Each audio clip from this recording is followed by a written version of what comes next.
Señor, hoy es viernes 14 de noviembre. Gracias por acompañarnos durante toda esta semana, por tu amor constante que nunca nos abandona y por cada bendición grande o pequeña que nos diste. Hoy queremos cerrar estos días con el corazón agradecido por la salud, por el trabajo y por la familia, por la paz que solo tú sabes regalar. Bendice lo que hicimos y también lo que no logramos.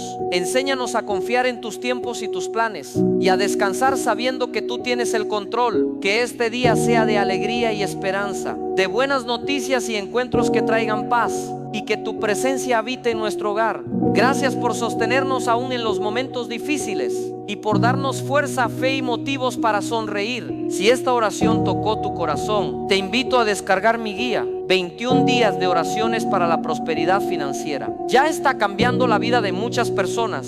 Descárgalo desde el link que está en mi perfil. Que Dios te bendiga.